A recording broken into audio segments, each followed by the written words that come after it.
Benchmark did something like 63 Series A's and had a 10% hit rate across 15 years. Andreessen did a 454 Series A's and had a 2% hit rate. Now, in absolute numbers, they had 10 $5 billion hits and Benchmark had 6. In those numbers is exactly the dilemma of the mega fund versus the focus fund. The focus fund is better at hit rate, has more as a percentage, and lower as an absolute number than the guys cranking through 454 A's. That's all you need to know.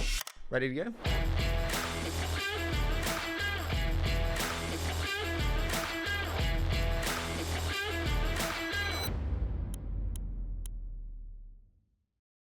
Boys, this is the highlight of my week. I love these chats. It's terrible. The team are like, Harry, why do you enter these ones so much more excited than the others? And I tell them it's because Rory's going to call me a hypocrite and bash me again, and it's going to be so fun. So thank you both for joining me again today. And we're just going to dive straight in. Okay. Windsurf potentially confirmed acquisition of $3 billion, literally like half an hour ago, tweets going out. How do we feel about this? What changes? What does it mean? What should we take from it? Well, Rory, you probably have better thoughts than me. I'll tell you, it's funny. The world is changing so quickly these days, right? I mean, I can't keep up. And when we talked about this a little while ago, I thought 3 billion was a lot. I'm not being facetious. I thought 3 billion was a lot. When I saw the tweets again, I thought it's not that much. So I'm not kidding. And I don't mean, and I'm not kidding because like everyone is just hunting these mega outcomes, right? Every junior engineer from OpenAI is raising at 10 billion pre. And I'm like, 3 billion sounds like, and listen, best product, best CEO, best everything. It has nothing to do with the company. I'm just so inured to these numbers. It's like 2021 when you would say no to a $3 billion acquisition from for a project management tool, right? That was Kanban. It's like, is anesthetized the right word? I'm anesthetized to these numbers now that aren't like in the tens of billions. I just think it's a great country and a great business. This is a place where you can go and 3 or 4 years ago do a startup, 2 years ago kind of half pivot into a visual studio kind of fork, crank like crazy and build something that gets sold for $3 billion. Isn't that amazing? I mean, it's why this business is fun. Right? All you have to do is just get it right and Bob's your uncle, 3 billion quid. It's a great outcome. Good for them. You know, it makes sense for both sides. Jason's entire analysis last time is correct. It's 1% of the market cap to play in one of the largest use cases for AI and one that, you know, the core constituency of developers loves. It just makes total sense for OpenAI. So congratulations for the team and for everyone involved. Do you worry if you're a shareholder in Cursor now? Obviously, you've just paid $10 billion. Distribution is everything. Touch points to end consumers is everything. I do not want to stand in front of the OpenAI train. Do you suddenly slightly worry if you're Cursor? If you're going to worry now, you might have thought of that before you turned down the offer, if there in fact was such an offer. So it's too late to worry now. You know, the time to have checked your manhood was before you turned down the big number, because whenever you turn down a big number, as I say again, a rumored big number, whenever you do that, whenever you get to that point where you're turning down a big offer, one of the questions you always ask yourself is exactly your one, Harry. How will we feel when it crosses the tape that they bought the number 2 and now we're hanging out there, right? So whatever regrets they're having or not having now, you know, it would have been more useful a while back. My guess is they're probably using the following logic. I've been through this. When you're the number 2, and you get the heavy squeeze from the adjacent acquirer, it often makes sense to fold because otherwise they might buy the number 1 and then you're done. When you are the number 1, you might be able to say to yourself, you know, I'm still the independent winner. You know, I can create value. There's other acquirers. So they're probably bravely going forward saying this is the bet we're taking. But yeah, it takes real courage to turn down whatever was offered and say we're going to compete against these guys instead. You know what's funny? Rory, it's funny when these deals happen and it's funny to talk about them. They're like the routine, but what is very interesting is how, especially when it's right after an investment, how the different investors react up and down the valuation stack, right? It is. And it's not always exactly what you'd think. In my limited, you have more experience than me. It's not always what you'd think, but it's the advice you get and the feedback and pushback, it's like wildly divergent, isn't it? I just put in at 10 billion and this was a risk factor in my prospectus or my internal diligence. I'm pretty zen, right? About it, right? Yes. If I did the $1 billion round at Cursor, I might be thinking, oh, this is the worst idea ever not selling, right? And then the seed folks that were like friends with the CEO, they might be like, kumbaya. That's I already fair. sold half in my secondary anyway. Like I sold half, and I love you guys, and you be you, right? It's just so different. The feedback. It's not that you can't trust the advice. It's just it's so biased, right? Totally. I think everyone talks their book. I mean, you're exactly right, and they sometimes don't always talk their book in a way that you think make logical sense. But we're just human. Everyone comes to these M&A discussions around a boardroom table, mentally running their eternal cap table and saying, "What does it mean for me?" Right. And that's why one of the things I always tell CEOs is when you get this kind of offer, understand those numbers for everyone and understand where people are coming from. Can I ask you a related question, Rory? What are you seeing in Harry? Sorry, I'm just interested, right? Then Harry. But here, there's a vibe check I've seen change as funds have gotten bigger and raised faster, right? Which is that for someone that just invested at a mega round, if they just get a 1x in a year or two, like it's okay. Well, you and I met when I sold and there was so much drama around every exit, right? Yes. But when I look at I first saw this when Loom sold it and Andreessen invested at 1.3 and they got their 1x back in a year. And they're like, that's cool, guys. Go let's do the next one together. And you used to say, let's do the next one together when you did the pre-seed. Now it feels like it's like, let's do the next one together at the growth stage. And I think it's a good thing if it takes a little pressure off. It is, and I'll give you a different example of that actually sticks in my mind more, right? Thrive invested in Instagram, and like literally 4 or 5 days later, it sold for 2x, right? In one sense, 2x not the target return, but if you look at the PR for that, that is the soundbite that leads, almost every Wall Street Journal description of them, right? Because it just looks so amazingly savvy. You paid 500, everyone thinks you're an idiot, and 2 days later, someone sells for $1 billion, right?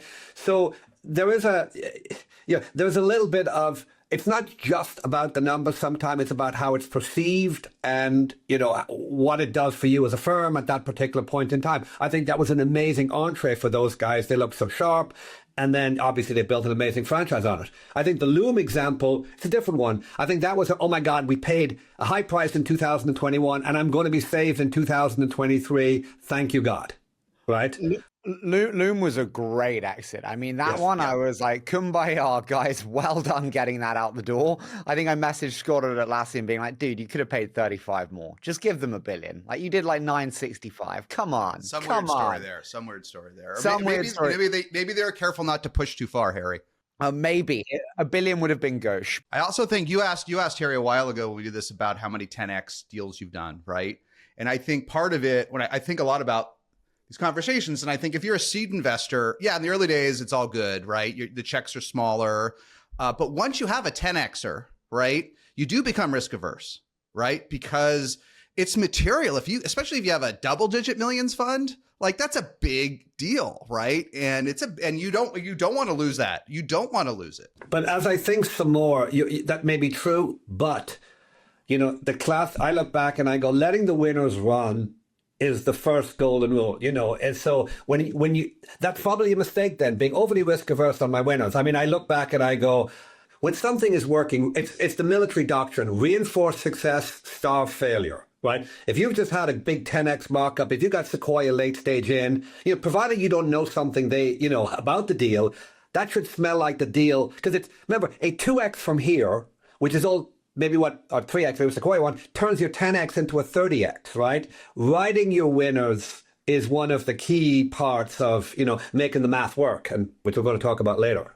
And I agree. I've been both sides of that. I know the fear of, oh my God, I remember my first big win. I'm like, oh my God, let nothing go wrong. You lie awake at night, the night before the IPO, literally thinking everything's going to end. Will this fricker get done? And then it does.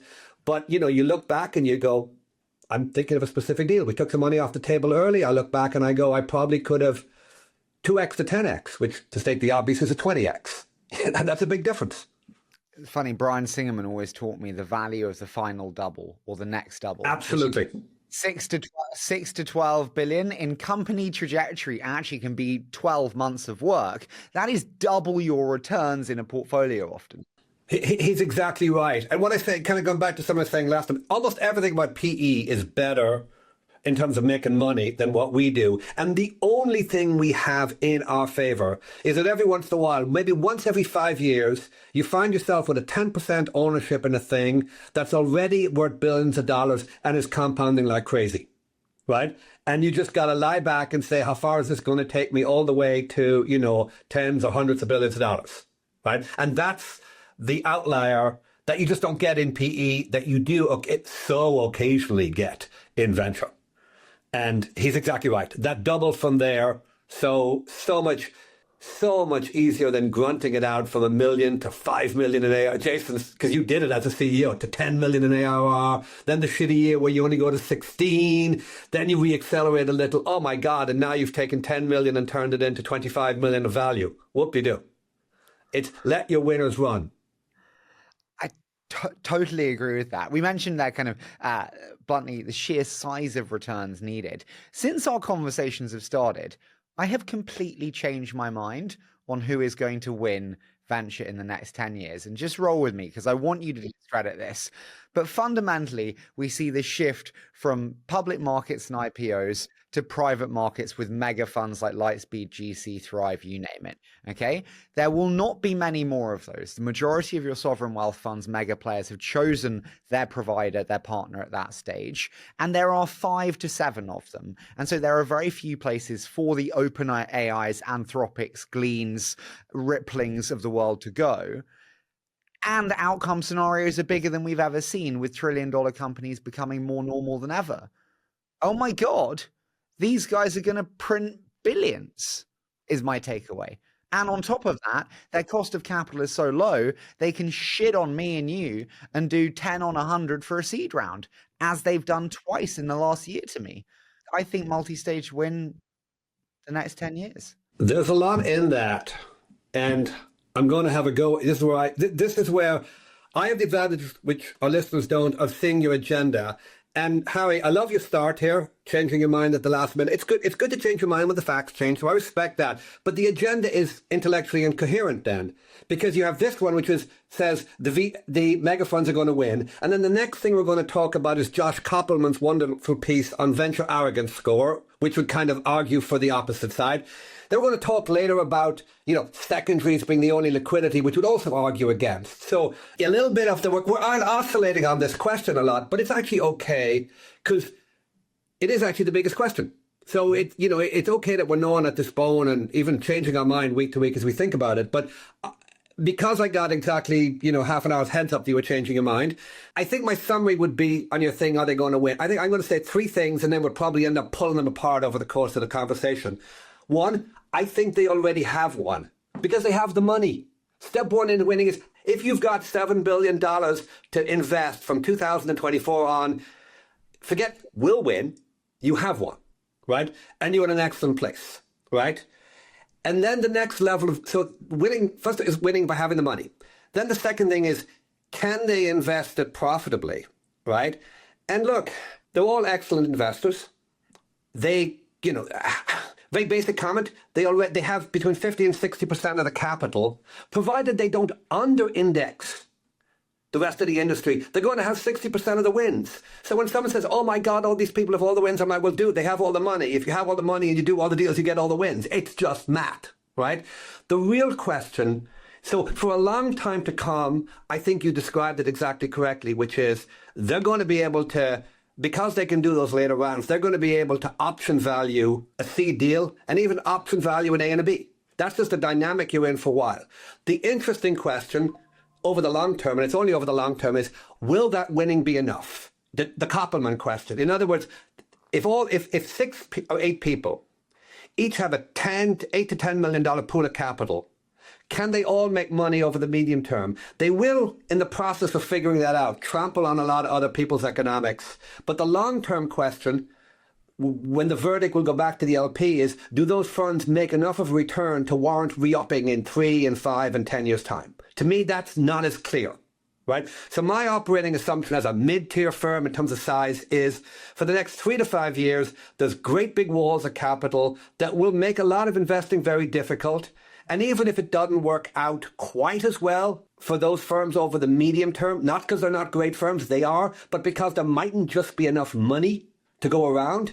Even if that's the ultimate outcome, it's going to be, to your point, it's going to be rocky, and to be very direct, a pain in the ass for the next 5 or 6 years when you're competing against people who literally look at your Series A and, it's like the mafia guy, that's a really nice Series A you got there. Be a shame if it got broken. They're coming in on your Series A business and your seed business saying, hey, we can just roll over this thing. So a lot going on in that, right? So to your thing on winning, I think in some elements they've won. In some elements it's TBD, and it's going to be a long, interesting sorting out period. That was a lot. Sorry, Jason.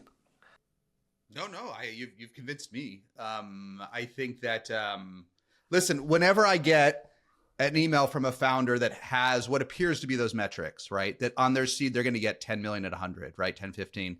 I just email them back. I'm like, I can't compete. I don't take the meeting. I don't talk about it. I just say, you look amazing. I can't do the deal, right? And once in a while they'll email me back and say, well, what would it take? And I'll just always offer the maximum that I structurally can, and that's worked out a few times. But I give up. I've given up instantly. I fold before the first hand because I agree, right, with you. I don't have the answer to there's obviously the non-obvious ones, right? Because this money's attracted to the obvious. It has to be attracted to the obvious candidates, right? But that's why, and I think that's why so many people glamorize inception investing, which I ain't gonna do. There's one thing I ain't gonna do is, and Morris, this is the other thing you have the most respect for is true inception investors that aren't bucket shops, that aren't trying to get 1,000 founders to go through and take 10% of their company, because picking those inception guys, I mean. But dude, they are doing inception investing harder than ever before. I actually lost an inception investing check this week to the two big ones, 10 on 50 for some good people out of a good company. Well, good people, I don't know that I would, when I think about inception investing, it's not just good people out of a good company with lots of box checked it is technically inception, but they've already checked several of the boxes. The real inception is finding the guy down the street from you, Harry, at the carriage house that didn't go to college, didn't come out of Stripe, didn't go to YC. There's nothing in that guy, and spending months with him, getting to know him, and saying, "Hey, this kid's gonna be here's 800K." That's too much work. No one works that hard these days, do they? No one works that hard in venture. I've known a few people over the years that work that hard, but most folks are not working that. They're not working that hard. It's easier to just pay 30% more than Harry. That's the easiest way to do venture. Get a big fund, wait until you have a championship of Harry, and spend 5 minutes outbidding him. Look, turns out getting a big fund in itself is hard work, to be fair to them. I'm defending those 8 billion ads, but within the smart ass comment, the true comment that you're making, Jason, is exactly right. The easiest way to win if you've got $8 billion is not try and pretend to be anyone's bestie. It's to try just be willing to pay a price that gets you the deal. And if you're not making your economics on the going in round, then you just got more degrees of freedom to do it. I'm not saying every firm does that, but you're exactly right. The advantage of a wall of money is it means in those early situations you can price the thing thinking it's we've become a bundled good. Right? And the seed and even the Series A is a loss-leading product. It's like milk at the grocery store.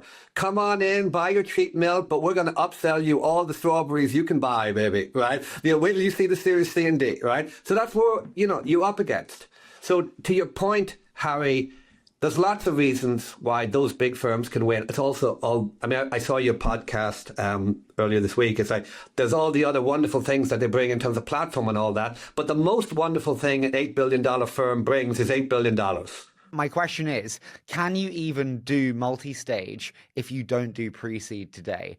We have Series A investors here, and they're like, for fuck's sake, Neil Mater doing the seed and the pre-seed for Windsurf, Sequoia, Lightspeed, General Catalyst do more pre-seeds than anything. You won't see the A if you don't do the pre-seed, is how bundled a good we are today, Rory, is my thinking. I don't think you can actually do the A's and the B's and the best unless you do pre-seed. We're wrestling with that. I hear you. It gets to the thing. We've become a bundled good. And at the widest level when when you can go all the way from $100 million to $2 million and that product is on offer, right? If that product and every other dimension is just as good as a single stage investment, you're up against it. So you have to think about how you see those seed deals. Do you have to do lots of them in order to see the A's and B's? Yeah, it's a legitimate question. How much bundling do you have to do? Rory, why do you not do it with scale? In total respect, I have so many LPs message me their love for you after our shows. And we thought about it. Look, you put it this way. We've wrestled internally, and I would say actually we're thinking about it. I think, we have, look, across the group, I just lost a deal a couple of months back where I would say the number one thing was the other investors had a relationship from the seed. Right? And what we won't do is bullshit and say we're going to do a whole bunch of these and then not do it. So what I just don't think that's fair in the entrepreneur. So we're wrestling with that because if you're going to say you're doing it, you got to do it, right? But it's a legitimate question. In this market where so much is changing and so much of this bundling is taking place, you have to figure out how up and down the stack you have to go. And a zoom out insight I had is this. I mean, think about it a lot. Is that to the founder, they don't give a damn about your nuanced, stage-specific strategy. A founder wants two things from his venture investor. He wants money, lots of it, with the minimum amount of hassle and perhaps the maximum amount of help, right? So from the founder perspective, they actually don't care if you're crap at seed. They don't care if you're crap at A, right? So what I've realized, it's very obvious when I said it, is that there's no override from the founder side based on, are you executing your investment strategy well? To a rounding error, if some firm has we literally do every freaking deal investment strategy, now the LP should be paying attention to that because they're going to lose money. But from the founder perspective, someone who's loosey-goosey drunk with money is their best friend. So I don't think this bundling thing is not going to stop because the founders don't like it. They're going to love it. It's only going to stop if the returns from it are subpar relative to the returns of people who are more specialized. And I think that could be true, and we can discuss that. But even if it is true, it's going to take 5 to 7 years to become obvious. Let me push back on that just briefly. I have a lot of founders in the process of courting who ask me, how many deals do you do per year? And I know full well that they don't want me to say 12. They want me to say 2 to 3. Because they want to feel the love. They want to feel when they want my attention, I get it. But that doesn't reconcile with, I'm pushing, again, bullshit, Harry. I do 2 deals a year. Shockingly, I've been in this business 30 years and I've done 60 deals. I'm a pretty consistent guy. No one gives a shit. The odd thing is that the founder might want you to be focused on him. But the truth is, to your earlier comment, if the firm is doing lots of deals, and many of these big are, I think realistically, as someone we do as a firm 8 to 9 deals a year and have done so consistently for the last 50 odd years. There is a big advantage in terms of news flow of doing 20, 30 deals a year. There's always something good in the portfolio, right? So again, it's all part of the same theme. There is no forcing function between the founder and the investor that worries about investment return quality. That's a dynamic between the investor and the LP. And as long as either those funds are working or people don't think they're working, that money's don't realize they're not working, I should say, that money's going to be there. Does that make sense? Mm-hmm. So we're going to have people who can do, I'm sure you saw, I don't know the guy, Colt Rotman at DST did an excellent piece on Series A's, right? And it just a really great analysis on just the volume of A's that some of these firms are doing and then the hit rate and the success rate, which we can talk about later. But firms that are doing well are doing 20, 30 Series A deals a year. I saw Benchmark had a 33% hit rate on $5 billion companies from 2013 to 2018. That blew me away. Yes, I looked at it and there's 2 facts on it. One is Benchmark had a 10% hit rate. And then all the other 19 investors listed here, 18 investors, had a hit rate between 1% and 3%. Let me repeat that very carefully. So let's call that an average of 2. So you have a sample set of 20, and I'm going to push, and it gets right back to your comment about it. The firm that has chosen to be most successful on one stage had a hit rate of 10% across 14 years. And the firms that have chosen to do everything have a 2% hit rate. That's probably not a coincidence. What it said to me is, contrary to the thing we've just been talking about, the focused firm pulled it off better, right? Now, super interesting compared to Andreessen. right? Let's stipulate both of those firms are amazing and all the people there are wildly smart. Let's just stipulate that. Therefore, we're just comparing strategies, right? And then we have to figure out which is the best. Benchmark did something like 63 Series A's and had a 10% hit rate across 15 years. Andreessen did a 454 Series A's and had a 2% hit rate across the same period of time. Now, in absolute numbers, they had 10 $5 billion hits and Benchmark had 6. In those numbers is exactly the dilemma of the mega fund versus the focus fund. It's all right there.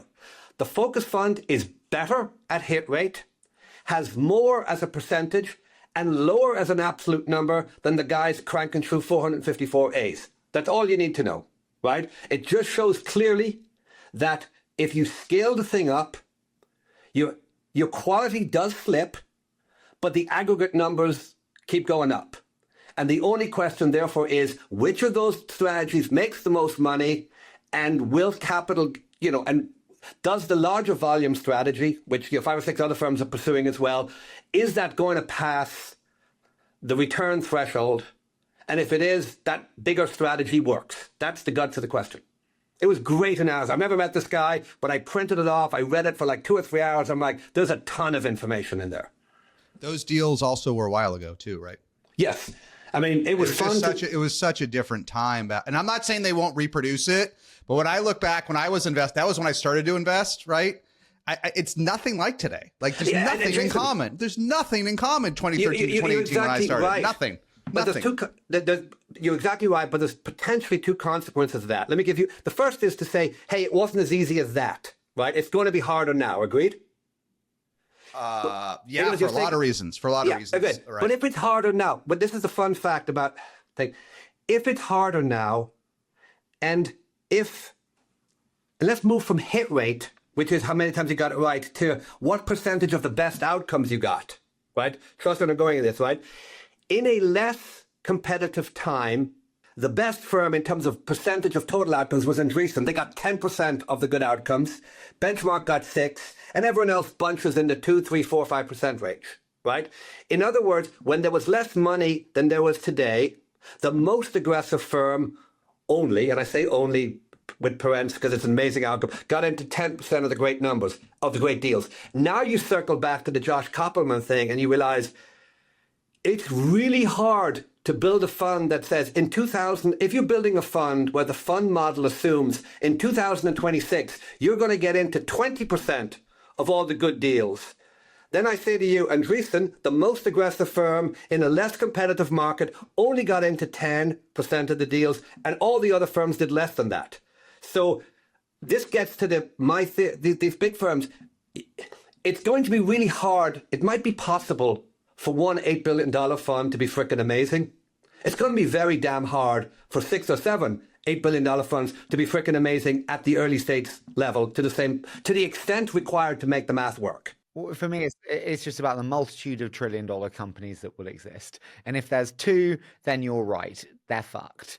If there's 10, there's a business. I totally agree. And which is why it won't be on the Series A, though. To the extent that the big strategies work, it won't be because they get more Series A's than 10%. They won't get better market share in 2025 than they did in 2014. It will work exactly what you said, Harry, to be clear. It all boils, the deciding between does the strategy work or not is, are there companies that compound from 100 billion to 400 billion in the private markets before they go public? And right now there's 2. There's SpaceX, there's OpenAI. If you have 4 or 5 more of those, the math works for everybody, provided you win them. Can I ask you a really simple question on this? I mean, Harry's trying to count how many dozen $1 trillion exits he's going to have and commit to his LPs. The global economy, the global the world domestic product. What's the acronym here? The global economy is 100 trillion. Okay. Yeah. So I don't know what revenue multiple we put on everything, including grass and dirt.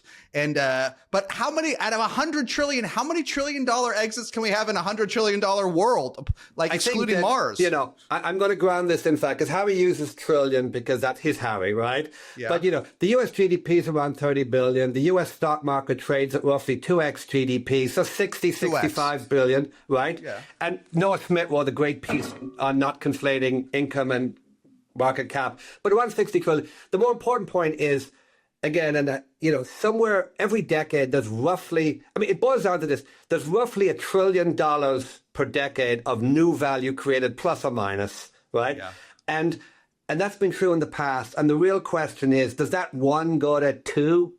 It's roughly of that order of magnitude we're dealing with here. Right. What happens if half the tech labor force is, help me do the math. If half of all tech labor force is replaced by AI, which I did not believe 90 days ago, now I'm 100% convinced of, how much trillions does that create for tech companies? Like if half the knowledge workers are turned into AI, which I think is going to start to happen next year, like so fast, like how many $1 trillion startups do we get out of that math? I think talking about $1 trillion startups is not useful, even though there have been, let me make the following sentence. There are 6 companies with $1 trillion market cap, and I think all of them but Berkshire were founded by VCs and founded within my lifetime at least. So to the extent $1 trillion is possible, it's only possible in venture. That's just as a reminder to all our PE friends that in the end, we are better, right? Yeah. But let's not focus on $1 trillion because it's just too public marketing. I think 100 billion is the kind of, mental high end of good. Right. And so now to your question on kind of AI, if you're selling the thing that allows your companies to be more efficient and allows the rest of corporate America to be more efficient, it's got to be pretty damn good for you. I mean, simple economics says you're selling the thing that can cut costs and make companies more efficient. Look, AI and the ability of AI to unlock value is clearly the big lift. I mean, witness the acquisition we started talking about. Yeah. But I don't know if it's in their LP presentation, but these mega funds, right? I literally think they're predicated on this. And Vinode's been saying this for years, and I didn't get it until 90 days ago, 690, until we ran our own AI with 130,000 conversations through it. I didn't get it. Now I get it. Half of these knowledge workers are going to be gone in 24 months. And can software capture 10% of that, 5% of that? Because what is the average knowledge worker worth? $200,000 a year, and how many of them are there times 0.1? I'm going to take the counter on that. Right? I think that, and this is just the boring part of me. The past is the best predictor of the future. I think AI is exciting. There'll be lots of savings. It's the new thing. We're investing in it. As yet, economics.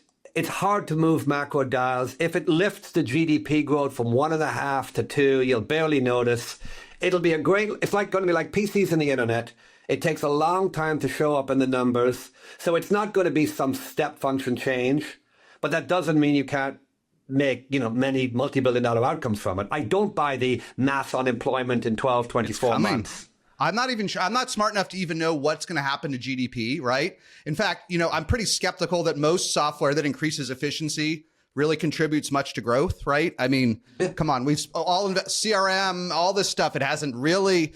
But I got to tell you, Rory, we do not need SMB sales reps next year. We do not need marketing managers. We need almost no one in customer success. We need no mediocre QA engineers. We need almost none of the mediocre product managers at our startup.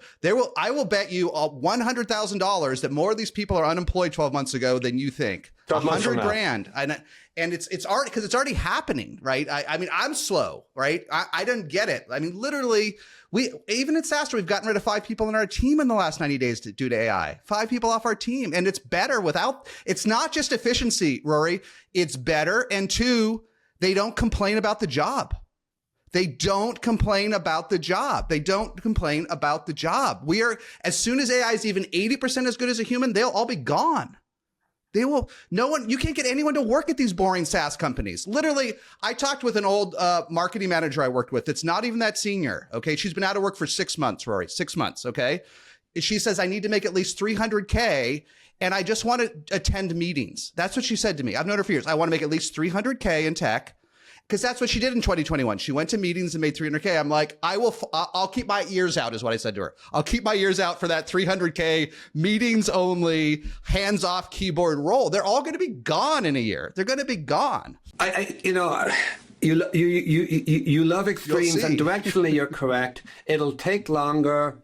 And I predict to you, even your business, you're saving a bunch. So you're saving a bunch in OpEx, and I think you're doing. You'll be super focused on this. You'll save a bunch more in OpEx. Let me tell you what you do, because you're an entrepreneur. But it's not even OpEx. Yeah, you know what the problem is? There's nobody to do the. Harry's going to agree with me. There's no one to do the work. That's the problem, Rory, that VCs are missing. It's not OpEx or CapEx or XX or NextX. We are missing the fact that no one wants to work. No one wants to work. And this is an honesty that people are not like, who says it? Fiverr, Shopify, like Duolingo. They're like, if you squint it with these emails, that what they're really saying is no one wants to work. So you're out of a job. The one different, Rory, you're a better investor than I'll ever be, but at least Harry and I are managing teams that aren't just investors. And no one will, I can't pay somebody $150,000 to do anything at SaaS, Rory. They will do strategy. They'll write a memo that takes 90 days, okay? And they will do something late. Look, okay, no one wants to work. And look, there are a whole bunch of jobs that will be happily automated by AI. I agree. I'm not fighting that trend. We're investing in that trend. I think the countervailing trend will, I don't think it'll result in, I don't think your profits are going to quadruple. And remember, take Klarna as the public example. I mean, they talked about and they probably did save those people, right? But I think in the end, you'll discover it'll have roughly the same profits as other lenders. It'll be marginally more efficient. It won't be a step function change. Very few things are a step. I don't think anything's getting more profit. I think this is a misnomer. I think what's happening is we just can't hire people that are worth it. So we're just going to turn the AI on. There's just no one wants to work. Even Rory, like my son goes to a school for founder privileged children, okay? Because 10% of the boys in his class just didn't want to go to college or work. Now, it wasn't that they had a trust fund, okay? It's just, they were just fine doing nothing, okay? You go on LinkedIn and that little circle that says open to a job, talk to one of those people, they're unwilling to work. Okay, I know this is going to make some people mad, but that circle means I'm unwilling to work. And I need 300K and I'll do 3 meetings a week. That's what that blue circle means, open to work. I'm not going to argue with Grizzle's cynicism for the front lines of the hiring wars. You think it's cynicism. No, I'm actually bullish on it. I'm excited about the future now because I'm burnt out trying to hire people that want 6 figures to do no work. I'm burnt out on it. Rory, I think, I actually agree 100% with Jason. And then come to London where it's even harder, or Europe where it's even harder. As we know, it has a baguette culture, according to Jason, or a red wine culture, whichever one that was. That went down well in the European office. Thanks, Jason. But you use the analogy of a PC and the internet. There is fundamental installation, infrastructure, hardware that goes into that era of technology adoption. We'd now press deep research on a model that we were already using, and we can get rid of 3 researchers. There is no installation, there's no fiber, there's no PC buying, there's no implementation. It's completely different. I think the timeline to seeing value... It is, again, I'm just going to say, and a zoom out comment first of all, I simply don't think you're correct. I think GDP growth and productivity growth has been roughly 2% since the dawn of the Industrial Revolution, and I'm willing to lean into the fact that it'll be 2% for the next 20 years. We all like to think the era that we live in is exceptional, in that we're just 250 years into compounding free market capitalism. Thank God, right? And while I think deep research is cool, I'm willing to bet that if you compare it to, oh my God, we don't have to pump this water out by hand, we've now got an automatic pump and we can help pump out the mine with a steam engine, or, oh my God, we've got electricity, we can now don't have to work in the dark. I think it's probable that at best the inventors are equivalent. So that's kind of my macro comment that I can't prove in detail, but I know I'm right on. Now to the specifics, right? To your point, yeah, you're right. Those researchers, deep research is amazing, right? I just love it for what we do here, right? And every time you're looking at a deal, if you're not running that out of the gate and doing a whole bunch of really great queries, you're toast. But we're not going to get rid of all the associates. We're going to make them more efficient you know, and you're going to be able to say, we can look at more deals, we can know more, we can get some leverage from it. And maybe you lose one or two. So my point is merely, it's a great trend, it's a wonderful trend, but it's not going to be the step function change. I mean, you know, it takes time to diffuse any technology, even AI, right? I mean, actually, it will be interesting to see the adoption of AI in enterprises over the next 3 to 5 years. If you had a step function adoption, then you guys would be correct. If everyone went in the space of 12 or 24 months from, you know, pre-AI to top of the range, all it can do AI, then maybe you'd be right. I think humans just don't work like that. And, you know, there's still people running, you know, DOS PC software out there, maybe. There so are, it just takes a long time. And you're right? And there's no question. The overall adoption curve for AI in deep enterprise is going to be slow, right? It's going to be slow, yeah. Right? You know, but the thing is, the early adopter phase is so large in AI. One, and two, all of tech is becoming an early adopter. And tech is so, when we started investing, tech was not the largest segment of the economy. Today it is. So if these old manufacturing guys take 6 years, but all of tech fires half their team. I mean, Mark Benioff, you know, the greatest generation said, listen, I've got 6,000 people in support. I plan to repurpose them into sales. I love Mark. I love all of it. Are they really going to be repurposed? How do you repurpose 6,000 people from AI, right? First of all, I think that's a great, the first part of that comment is really great. The second part is really great and fun. Let's break it up. I think you're exactly, I will give you that. I think what you're right is the sectoral composition of the US economy in 2024 means that the early adopters are now a bigger percentage of the total. Right? Obviously, we have an administration that would much prefer us all to be manufacturing toys at home so our kids could have 3 dolls.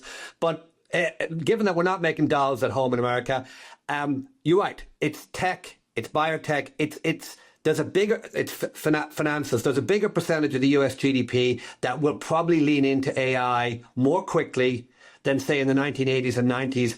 A more manufacturing-centric economy leaned into computers. I will give you that. So you're right. As I think is true, you probably have some accelerated returns to scale from AI that you mightn't have seen in the PC or the internet. It might be boomier quicker. So I will give you that. Yeah, I don't know how to draw the curve, but that early adopter plus tech is so large that in our industry, it's going to lead to massive human disruption. Just as many founders, just as many VCs.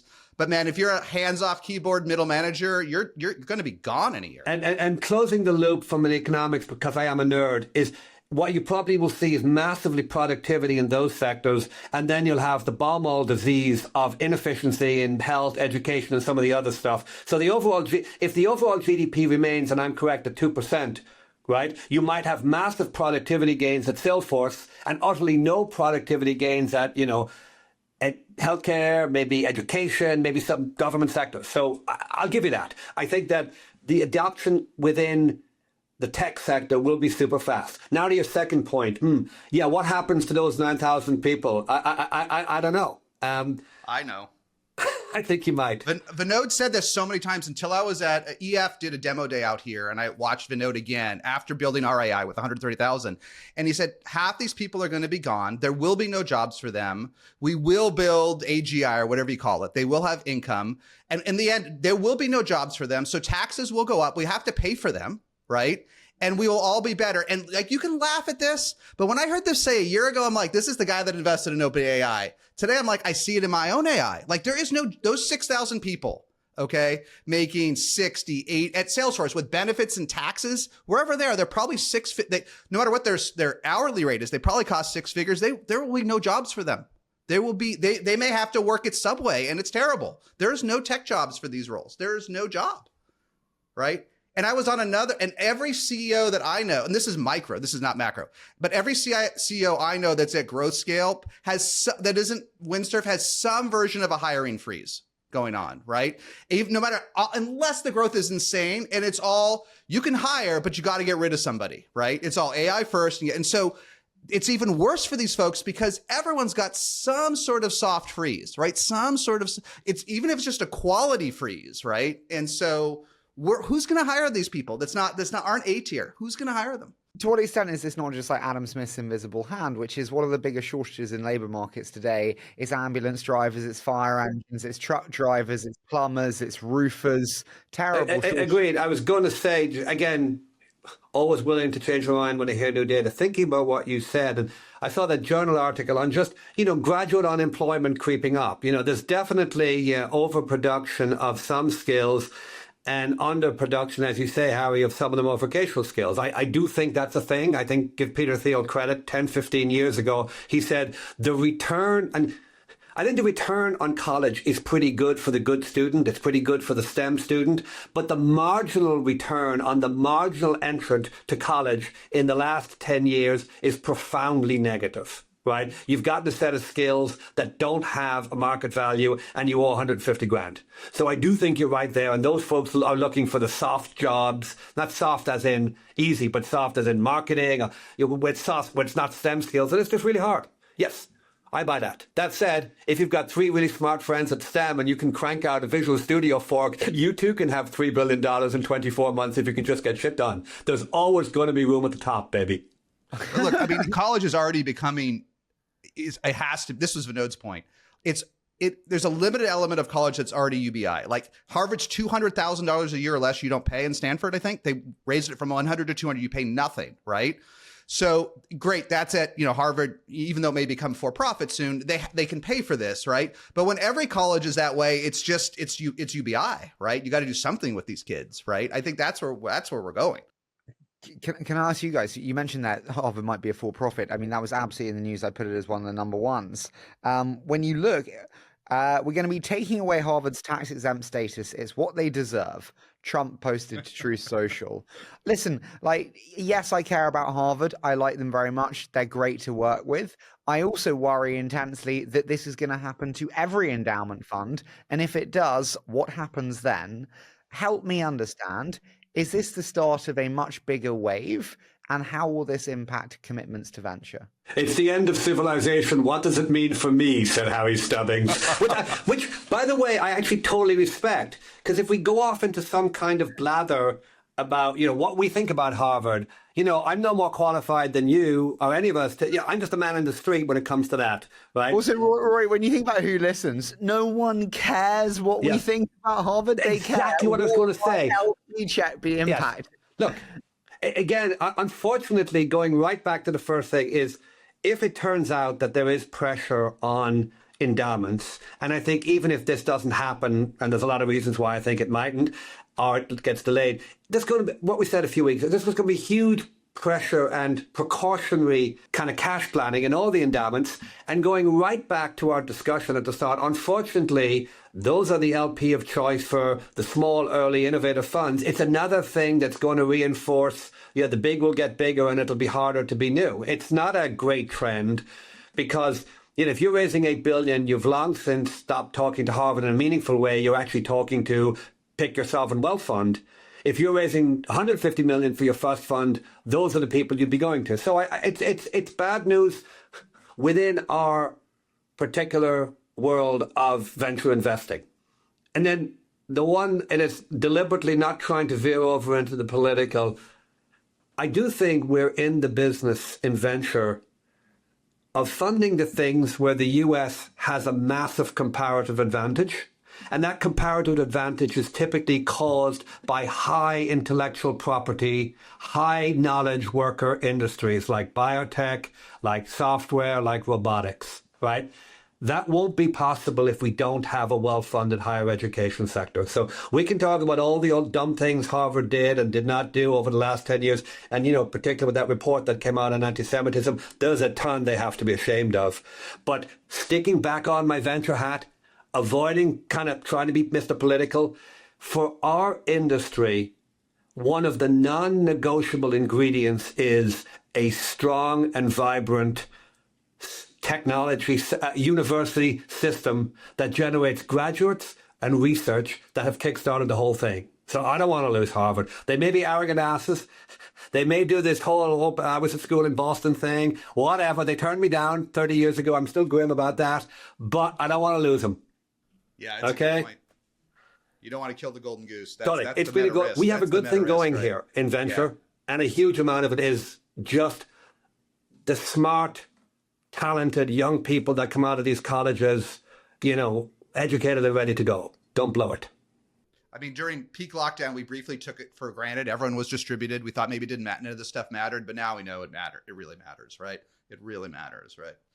You know what? One piece of news that really struck me was, and it kind of went under the radar, but I called it an aqua ouch because I remember one of the hottest companies at the time, a couple of years ago, was Census. This company was super freaking hot. Everyone wanted to invest. Sequoia did it. They did a next round, and they got acquired by Fivetran. Super under the radar. They'd raised 80 million from Sequoia and Jason, and I was like, wow, that didn't happen how we planned it. And I guess that my question to you is, how did you guys think about this? And is this the wave of a series of companies that were supposed to be high flyers just getting bought for cents? Well, these are deals for what it's worth. Where as a seed investor, I'm that guy that you talked about at the beginning. I'm the grouchy guy. Yeah. I'm the grouchy guy. Good. The last guy, whatever, just, whatever. But for me, where that was my high flyer, right? That was my fund returner. And now I'm getting like 8 shares in Fivetran, right? I'm not so happy, right? I have one of those deals. I was pretty grouchy about it. Now I have shares in the Decagon, right? That will never IPO. Hooray. But it looked great on the press release, right? Wow. Yeah, I mean, I was that grouchy guy for good reasons. For good reasons, unlike me. I don't know the details of this deal, but yeah, that's where it makes you put all the time and it does. If you're in it for a year and showed up as a board observer, it's just it's not your only hot deal. But as a seed guy, it makes you grouchy. Yeah, I mean, Harry, I don't know how to break it to you, but some deals don't work. I mean, it sucks. I mean, maybe that hasn't happened yet, but when it does, hold that thought. I mean, you asked what I thought of that. Honestly, I didn't even notice because it's going to be one of 500-600 of these that's going to have to happen. There's somewhere between 800 and 1,000 unicorns, and a couple of hundred of them are going to get public, and the rest of them are going to have to be scrunched into other companies, and this is what that's going to look like over and over again. It's like, but the craziest one, even though it's not brand new, was Lacework, right? Which was it seemed like it was as hot as Wiz, right? If you're, especially me, I'm not a real security expert. I thought it was like the number 2. It was just behind Wiz, right? And when I was at reInvent and it had 7,000 square, it had like a $4 million booth. I'm like, this thing it's neck and neck with Wiz, right? And then it sells for nickels, right? I think, at the risk of playing inside ball, I think, yes, for nickels in terms of the enterprise value, but I think it was a significant portion of cash on the table. And I think the investors, maybe rightly, maybe wrongly, I've heard both sides, looked at each other and said, if we could get 50, 60, 70 cents on the dollar back from the cash that we put in here rather than keeping going, maybe that's the right thing to do. Now, I don't know. I don't have the specifics, but it wasn't like they took $1.5 billion and burnt it all up. Right? It's that they just said, 2 years ago, we thought this was awesome. We've reflected. We spent 100 million. We have 800 left. Let's just call it a day, which might be a shrewd call, fast forward. I'm sure it was objectively. It's just, again, the stress for different folks in the investor stack can vary. Totally. So some folks be like, whatever, like I'm on 20 boards. I don't care. And for someone, it could be their only winner, right? It's just the impacts are varied, right? It's never that great for the employees, though. Speaking of investor exuberance, we saw that with Census. I'm sorry that you didn't notice it, Rory. You're clearly much busier than me. I'm just a humble podcaster. What can I say? My question to you on the back of that is, we also see Decagon then raising at 100x. In a similar style to 2021, it was 15 million of ARR at 1.5 billion. My question on the back of that is, how did you guys analyze that? Return to 21, incredibly strategic. I think it's an interest. It's not wholly crazy at all, right? If you run through the logic tape, right, is that if you look at the top 2 or 3 use cases of AI, the number 1 is just personal chat, the number 2 is coding, and the number 3 is customer service. Of all the areas, to Jason's point earlier, it's the one where the ROI, hear me out, the ROI is the clearest, right? In the sense that, we talked to people who said, and I had an investment in this space pre-Gen AI, right, where the resolution rate was roughly 30-35%. In other words, 1 in 3 calls got solved. We did a bunch of references around this space, and around the kind of impact of Gen AI. And the conclusion over and over again was, with Gen AI, you can get that resolution rate to 60 to 70%. In other words, you can handle most of your calls without humans, right? And customer success, customer support is a massive, people sick. So it's just a great big market, right? So you start with that, right? Then the only question therefore is it going to be a winner take most market, or is there going to be more winners? And that's where it gets kind of tricky, right? I think Decagon's done an amazing job. With Sierra, they've established an interesting lead in the kind of chat, some of those early spaces. I think there could be a lot more competitors than that, but it wasn't crazy. If you could get, you're leaning into growth. You've got a lot more runway ahead of you than many of the 21 companies. So I don't think it was wholly crazy. I don't understand it. I'm sorry. I know Des Traynor very well at Intercom. Fantastic product guy. Intercom is, bluntly, an amazing story to not a huge enterprise value today for 17 years. I know 2 billion's a lot. I know it's a lot, but they're fucking brilliant. And it's taken a lot of money and a lot of time. And they are 1 of 10. You mentioned Sierra. You want to go against Brett Taylor? Good luck. And Neil Mater bankrolling him. And then you want to go against the 50 others coming out of YC, all for individual verticalized solutions? Seriously? Yeah, that's the con case. You're exactly right.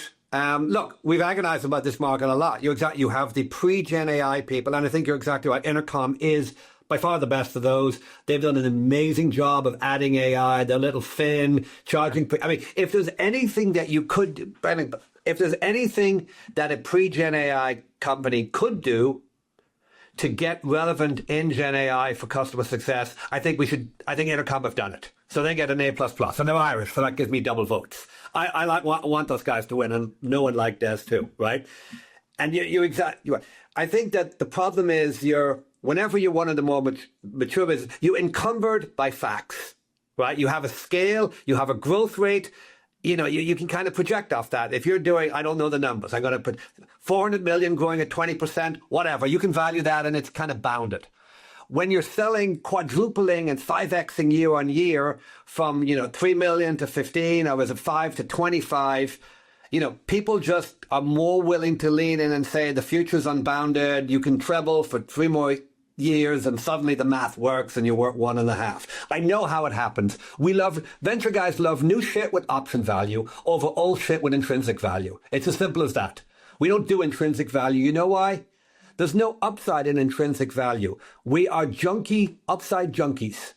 Right? And can you just break that down for those who don't understand? Why is there no option value in intrinsic value? Because if something is 400 million growing at 20%, it's been doing that for the last 3 years, you're probably going to grow at 20% for the next 3 years, plus or minus, right? Now, there's a price at which you'd love that asset, but it's not going to trade at that price. It's going to trade at 6 times today. It's going to grow at 20%, and it's going to trade at 6 times when you exit. So it's a pretty bounded, there's no magic pixie dust upside. If you buy it 6 times and sell it 6 times, you can double your money if it compounds for 4 years at 20%, right? With low growth, there's just no way to tell a story where something magic happens. And conversely, a new deal that's $1 or $2 million, say 3 million going to 25 million. Well, shit, maybe it'll 5x next year as well. Maybe it'll go to 50, followed by 150, followed by 300. And oh my God, that's still worth 20 times. It could be the next fill in the blank. That could be worth 20 times 300, which is 6 billion. We can pay 1.5 billion now. There, you got your 4x. Because you're selling futures and you're selling upside hope. Now, people may be massively mispricing that option, which is what you're saying, and you could be right. In other words, the probability of that working might only be 1 in 100, and they're pricing as if it's 1 in 2. In other words, they're pricing it as if it's certainly going to work, and in fact, it just might work, right? And that's where these kind of bets go wrong. Right? One of the hailed pieces that I always go back to is Bill Gurley's kind of 10x piece. 10x plan, yes. Yeah, and you know what? It kind of, like you said there about kind of global GDP and 2x. Yeah, well, you know what? 10x. And I look at that and I'm like, getting to 150 million in ARR from 15 is a real, that's a journey. You're paying for it. It is a journey.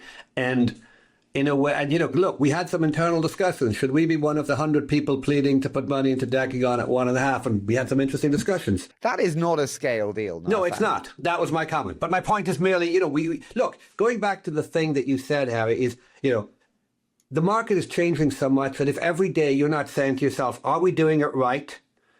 Are there things we should be thinking of that feel unnatural to us? And if you're not even at least asking that question, you're missing the point. Conversely, on the other extreme, if you start drifting off and doing every new thing, you'll probably also screw up because you'll lose what you have. But that's the challenge of being an investing manager in 2025. If you just stick to the same old boring shit, you could be done. And if you lose the plot entirely, you could blow all the money. And you got to thread the needle. I've just led a deal for a vertical SaaS for dentists, Rory. So I'm at the cutting edge of AI. Thank you very much. Good market. They have the whole imaging stuff. Yeah, there's a couple of companies in that space. Oh, yeah. I'll show you the A because you're so nice. You're all sweet. I knew there has to be something good come out of this. But yeah, the one about Decagon, the meta question, I have done a lot of invested in support and know a lot about AI in it. This is true of Windsurf too, but the defensibility is confusing. But I think what they're good at is doing strong enterprise deployments, like getting it done, doing the heavy lifting. I just tried the one on Notion and Substack were on it. It couldn't answer my generic question, but it's not its strength, right? I asked Notion how to embed my AI in Notion, and it said the team will get back to you in a day. I have a lot of the data. I'm on the board of this company called Gorgeous, which is the biggest support in e-commerce, and I see all the data, and they have all the data for all the vendors. And the honest, Gorgeous's biggest challenge is that they objectively they are the best. Okay, their way to measure it, but the gaps are narrow. And listen, ripping out support desk is a big deal. It's not going to happen in the enterprise over years, right? But this moats versus momentum thing, even though it's venture nomenclature, I think about this a lot. Moats versus momentum, if Decagon is cool, but if a Quadracon or a Dodecacon is better next year, I don't know. I just don't know, right? I hear you, but the argument I'd make is this. There are times when market windows open and there's a couple of years where you scurry through and there's no moat at that particular point in time, but momentum begets its own moat. I do believe, let's just say, fast forward 2 or 3 years, right? I'm going to argue the following, that the state of the customer service market will be like this. Gorgeous or one or two of the old guard will add enough AI and be really relevant. Intercom, Gorgeous, a few of those. There'll be 50 people, new companies trying to do it, but I'm going to say, let's say Decagon and Sierra, we have observed in the phone side of it, 2 or 3 of them make critical mass and explode. Right? I think at some point when you become the safe choice, windows shut and the opportunity to walk through it. So I don't think that those companies will get eroded because I don't think 3 years from now, Decagon will be at 100 and Nuco will start taking their stuff away. I think this is a point in time, like Salesforce, where you have the chance to grab a 10 or 15 year market slot. So I'll tell you what I worry. It's not that I don't think you can get the momentum today. What I worry is just that when there's so much competition, I think everyone's going to be less durable. It's not your 10-year-old SaaS company that is seeing less durability. I think this is new, this less durable revenue. And I don't see any reason why the new guys, if you listen to Varun at Windsurf, he's like, our only moat is working harder than everybody else in speed. He's not claiming he's building any moat, right? This product didn't even exist 90 days ago. You're exactly right. I do think in enterprises, the truth is once they're installed, it's hard to take out. For exactly the reasons you said, the shit doesn't work so well unless it's trained and tuned. You just have a bias to be there. And then the other thing is, once you're the perceived leader, you do have all that kind of positive reference value. I mean, you and I would both say, I don't think Salesforce was winning in 2010 because it was the best CRM. It was winning because it was the default option. But I think that's but I just worry that with so much great competition, it's not just that your revenue is going to go to zero. I just worry there's going to be more churn, more downgrades, and harder to win deals. Like those benefits, like we talked about before, those benefits to hitting scale, I think are less than they used to be, right? Even if the budgets are exciting. And I don't know how to predict where the future of anyone will be, right? There's going to be so many shiny pennies in AI and so much change that, like, these chat apps are great, but when chat, voice, bots, like, you know what's just starting right now? It's just starting, is having real digital people join support. Yep. Not dumb cartoons or somebody with the audio that doesn't match the video. I'm talking about people better than a human joining it. Now, maybe that's not Sierra or Decagon or Intercom or Gorgeous or Zendesk. It may come from another place, right? And then these spaces, it's not once a decade disruption or once every 5 years. Now it's once every 5 week, literally every 5 week disruption, right? So this lack of stability is where I think that the Decagon revenue growth justifies 100x. It's the stability that I worry about. If it's stable, I'm all in. If 1 to 15 in 12 months, I'm all in. That is fair in the sense that, I mean, we talked about this last week, is that you have significantly more variance in product market fit in these AI products than you saw in SaaS. I do believe, I would still assert that enterprise grade, big installs with lots of integration will be way stickier than most. They'll also be slower to build than most. But yes, I think across the board in AI, how are you looking, Payne? Say it. Well, I'm just like, AI is the greatest friend for verticalization, which is like, we led the Series A for a company called Solve. It's AI for patent lawyers. If you think patent lawyers are switching software tools often, you are high. It's a once every 10-year switch. It's a difficult thing to do. There is no way the churn is what it is with horizontal developer audiences like it would be with Cursor or Codium. But I would argue, I hear you, and I agree, but I think there's a bit of VC old school hubris here, which is that it's killed versus maimed. Okay. I think once you're embedded in a workflow, right? Once you're core, it could be an SMB, it could be mid-market. When you're core, it's hard to rip out. Okay. It takes time. But what's happening with AI is people are looking more often. And so and deals are more competitive and there's more pressure on pricing at downgrades. Anyone that says there's not, when some new AI competitor comes in and says, we will do this at half the price and it's 10 times better, even if folks take a look, okay, everyone thinks their sales team is so great at resisting pricing pressures. You know what happens when they cancel? They'll do the deal for half price. Okay. It's just we're missing the fact that AI can maim leaders, even if it doesn't kill them. And that can take them off the IPO track. That can destroy venture investing. If instead of 50% at 500 million, you're growing 30% at 300 million, because you got maimed, you didn't die, but man, you no longer can IPO. That's terrible. And that's where people that are hiding their ostriches in the dirt, I think their startups are going to fail because they're not realizing they're getting these knife cuts, right? I think it's more the ostriches are hiding rather than people hiding their ostriches. But I did get the metaphor. So that Decagon 15 million came from somewhere. It might have come from Intercom. It might have come from Zendesk. And I understand your point. They notice, right? You'll notice. I hear your point, and I do agree that, both competition and churn are significantly greater now. Because like I said, I think the world is in flux, right? It was locked in for 15 years in SaaS land. It's been in flux for the last 2 years and for the next 2 or 3 years in enterprise land. But, and this is where I could be wrong, but I'm just going to put it out there.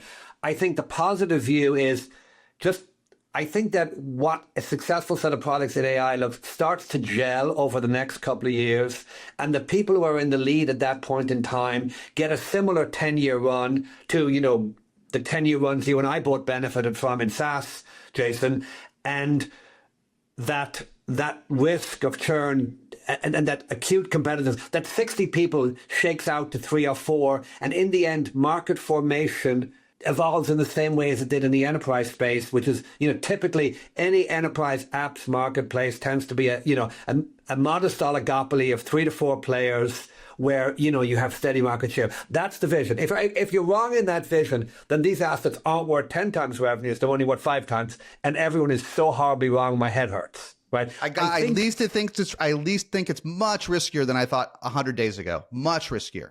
Yeah. No, not being binary, I'm saying it's much riskier that there isn't this stable state at the 14th electron or whatever it is. Like the stable state no longer exists. I don't believe it exists anymore. I hear you, and I will say, I'm lucky enough to be on one board with an executive. I won't name him, but he's a very senior technologist in one of the model companies and really understands. And I just shut up and listen to that. And really, you would say, really, do I shut up? But I just shut up and listen to him talk when he talks about, model trajectory. And his comment over and over again is, you just have to internalize what the models are going to do in the next 2 or 3 years. And you mightn't be able to do that because it's going to be done for you. Right. So that is the argument for on your side, Jason, which is that the more the model can do, the more of that software stack gets sucked in. So I do agree it's a countervailing force. I don't have clarity on it. But until you get a handle on that, you're right. You are at the risk of more disruption than we've seen in, SaaS in 15 years. And it's a very astute point, and he's a very smart guy. Portfolio companies, founders, if they're seeing a little bit of elevation in churn, more pricing pressure on renewal, Decagon in a couple of deals, whatever it is, okay? They should see this as a canary in a coal mine. Their CRO should not come to the board meeting and say, it's just a little, we lost a couple. And we're seeing a little pressure on downgrades, and we're seeing this is not a bump. This is a exponential change in terms of risk. And I just think if nothing else, maybe VCs will take the risk, but founders should jump on this. Like when you see a little bit of this start, you better be all over it, because people are literally I talked with Yamini Rangan from HubSpot last week. Okay. This is HubSpot. She said now at HubSpot, with Cursor, they are pushing out so many features, they can't put them into production anymore. She wasn't kidding. They said they're 50% more productive at HubSpot's a big effing deal. Okay. The fact that HubSpot now is develop more features than they can push out. Think about that when you think, you have a stable state in your 50-person startup, right? Or that you can rest at 50 million ARR. HubSpot has more features than they can put into production for the first time ever, right? And, she's not Dharmesh, but I'm sure it's 100% accurate, right? I mean, she's looking at it, right? And she's measuring this by code commits, right? She's measuring it by code. There's more than they can, and they just can't, it's too much business process change. So, it's just that stability. HubSpot was so stable for years, right? Oh, we'll add CRM at 100. I mean, Rory, you guys invested. It was, a generational. I'll add CRM at 100, and I'll add service at 300, and I'll just keep layering this beast, and I'll drive NRR from 85 to 100 to 110, and it was just this check the box, right? But if they can build more software than they can push out, what about everybody else? Can I just touch on one final element before we wrap? And you mentioned kill or maim, not killed there. And we've said about the companies that maybe derailed in going to IPO. Olo, the public company now for sale, the reverse of what we're talking about of struggling to get companies out, a company that needs to sell. How did we think about and analyze this one? The thing about, just so the readers know, listeners know, Harry sends you 20 questions, you cover 18 of them, and then he picks the one that you didn't cover. I don't have a developed opinion on Olo. I think I'd rather be 7 Rooms, which DoorDash just bought for $1.2 billion. Yeah. My advice to folks that are being eclipsed today is take the offer. Yeah. Take the effing offer. Okay. Take the effing offer. I'm not an expert in 7 Rooms, in terms of it's sort of but I think 7 Rooms conceptually has the same challenge Olo is, which is you're focused on the enterprise end of an SMB market. Okay. So Olo, great founder, trying to do big chains of restaurants, but restaurant is as a VSB space, not even SMB. It's very small business. 7 Rooms is the same thing, complex reservation management software for chains, right? And I think they got the money. They got the $1.2 billion, and Olo didn't. At some level, it's true, right? It may not literally be true. So my only thing I can say is take those. If you're losing, this is always true in venture, right? But especially these moments, take the deal, right? I mean, the crazy announcement today was Deliveroo is also getting bought by DoorDash for $2.9 billion. Just to put that in context for you guys, and I don't mean that rudely, but I'm sure you're not aware of public markets in the UK. It was valued at between 1.4 and 1.5 billion. That is a $1.4 billion delta between how DoorDash valued it and how UK public markets valued it. And it may well be, and I can say this having lived in the UK, it may be that you guys are just crap at valuing tech companies, right?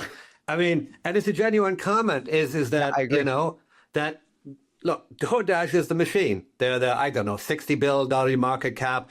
They're like, they've done the US. You get out the little map. You start coloring it and you say, oh, Western Europe, we can pick this one up and just be done, right? You pay a premium, it's in the noise and you win. So, I mean, it's the beauty, going back to once you have the US domestic market, tech market as your core starting point, you just end up with the biggest version of everything. Right, except possibly something that's domestic China. And then you can just, pick off Europe, acquisition at a time. Totally makes sense. Good for them. We're not going into China. I don't want to upset Bill. No, we're not doing that. No, we're not going to China. There are other podcasts that will happily cover politics until we're blue in the face. Okay, final one. I do just have to ask it. Koppelman's venture arrogance score. What did you guys make of this? I totally understood it. We run something, we wouldn't call it the venture arrogance score, but it's the right question everyone should ask. Is there enough, is there enough market share for me to execute my business model? What do I have to achieve my business model? Taking away the arrogance count, which is just Josh being fun. I think Josh is amazing, obviously. He's done really well. And clearly, when you get towards the tail end, you can have a quick sneer at everyone, right? But the analysis itself was spot on. Every single firm should have to say to itself, is there enough deals of the size and stage I want to do to make the math work for me, right? And obviously, if you're a $150 million seed firm, without even doing the math that you're fine. There's lots of companies out there. You just got to make sure you find them. What it's implicitly saying is, it gets back to where we started. If you have a $5 or $10 billion firm, what percentage of total value do you need to make the model work? And that's why when I was preparing for this, that's why I got that other analysis I talked about much earlier on, the Corey Ratman stuff about, no one has gotten, the summary is you take Josh's analysis on what percentage of total value do you need to make the math work, and then you take Corey's historical analysis on what people have done in easier times. And the conclusion is no one has achieved the market share that it would require to make this math work for venture investing. So you look at that and you go, that's a sobering statistic. Now, I'm not saying the model doesn't work, because Jason said the right answer, which is you won't get there on doing more Series A's. Because, the best, let me repeat, the best firm got 10% of the Series A's. The next best got 6. So 8 firms aren't each going to get 10%. So the only way all those firms can, quote, make their model work is stuffing huge amounts of money into late stage deals, which gets back to the same thing every freaking week, which is if people go with the stay private for longer, then you can own and compound these assets, probably at a lower return, but probably over the hurdle rate. That's what the bet is. I thought his comment on duration was amazing. Yes. Being that 2x in 10 years is relatively similar in terms of IRR to the 4x in 17. And that was like, wow, very much a realization. Yes. Time value money is a bitch. Yes. It was spot on, the analysis. And, you should run it at every, you should know for your firm. And we even go one level down to, okay, this is what you need. How many of them do you see? How often do you get the picking right? Because they got to exist. Then you got to multiply that by how many of them you see, then how many you pick. Are you doing a coverage play? They mentioned coverage. Everyone's doing a coverage play. It's just a question of what kind of coverage. Some people are trying to cover just the 10 best deals. Some people are trying to cover 100 deals to win them. But everyone at some level has to monitor some version of coverage to get there. Because that's what that whole analysis was about. But I think he said one thing, and then we can finish, but he said one thing I did disagree with. He said, activity in terms of deals drives relevance. And of course he's right, but it felt relatively binary, and it actually missed the fundamental reason why I do content, which is content is the most effective way to stay relevant without having to put dollars out the door in deals that you maybe don't want to do. Yes, and even though talking with you isn't fun, Harry, I'd prefer to talk to you than piss away $20 million. There we go. So you see, Rory, even though you have to do this on a weekly basis, at least it's better than pissing $20 million out the door on a Decagon 100X. I'm not going to say I'm not going to conflate those two things. I think Decagon is genuinely an amazing company, but I agree with you. Pissing away, no. And I think Josh is so shrewd. You got to do something to be. And it gets back to the thing. As long as firms have a lot of money, they can do a lot of deals. The person who does 10 good deals a year struggles to be relevant versus the person who has 100 good deals a year. Josh is exactly right. We've all got to pick our way to win in this market because it ain't going. And that's the other thing he said. it ain't going away soon. This is the game on the field right now. It mightn't be the game that is a stable long-term equilibrium. We might find 10 years later some of this was a horrible mistake and some of this money gets withdrawn, but it's the game on the field for the next 5 years. So quit bitching and play it. And now I got to go chase a deal. On that note, Rory, I know you love our visuals that we do for each show.